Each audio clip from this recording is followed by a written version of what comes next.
ახლა მინდა დაგათვალიერებინოთ საკონცელარიო ნივთები. ეს ჩემი მეუღლე, აი ახლა გავხსენე არ დაიჯერებთ. მე მაჩვენე ჩემს თავს ახალწელზე, არის რაღაცნაირი ისეთი კარგი რბილი ყდა, არც თავია და არც რაღაც რბილია. ასეთი გვერდები აქვს. ხაზიანი. ხაზი ზოგადად ძალიან ისე არ გიშტები ხაზზე.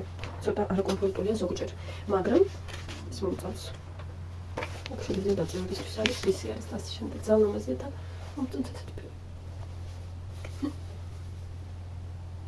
ფოტოსთვის. შემდეგი ესეთი ვიყიდე. ესეც ხაზიანია. ეს ვიყიდე კერვისთვის რაღაცებს შემჭირდება.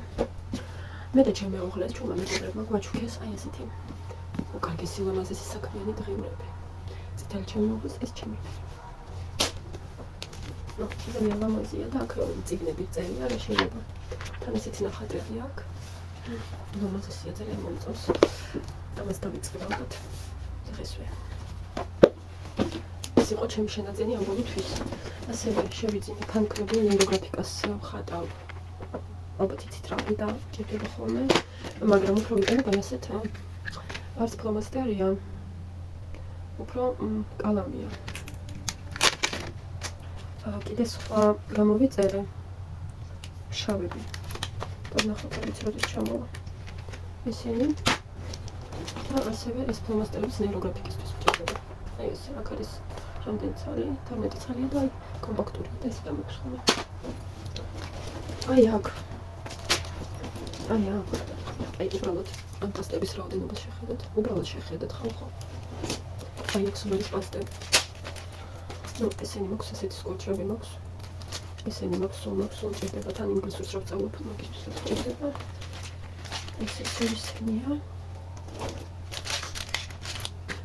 წებო. ესენი თვითონ რა არის ეს გამომწერე ტემოზე. აი ფანქარი რომელსაც ეცნობა ესენი. და ძალიან საინტერესოა, მომწონდა ძალიან. კიდე მაქვს აი ესეთი ბევრი მექანიკური ფანქრები. რომლებისთვისაც სულ ჭირდება აი ესენი. ესენი სხვადასხვა ზომის. ესენი მოკლედ და ამიტომ ახლა რა საერთოდ როდის უნდა მოჩამოთ წერას. ამიტომ რა ზუსტი არაფერი აღარ ვიყიდო. რა თქმა უნდა თამაშქის იყო მაგრამ ედვით არა. ეს იყო და ეს. და იმედი მაქვს რომ თქვენც მიდიხართ მინიმალისტობისაკენ და არ აგროვებთ ამ ბევრ ნივთებს, რომლებიც რეალურად ძალიან არ გვჭირდება. ასე ვიფიქრე. ამ ბოლო დროს უფრო სწორედ მივდიოდი იქამდე. ბევრი ტანსაცმელი გავაჩუქე ბავშვების, ეხლა იდეა უნდა გავაჩუქო საწოლი გავაჩუქე, ბიჭის ტანსაცმელი გავაჩუქე, ჩემი უფროსი ბიჭის, ჩემი მეუღლის ტანსაცმელი გავაჩუქე, ასევე ჩემი ძალიან ბევრი და სათამაშოები. და იცით ასეთ რაღაცას რო აკეთებ, ჯერ ერთი კარმაში მიდის.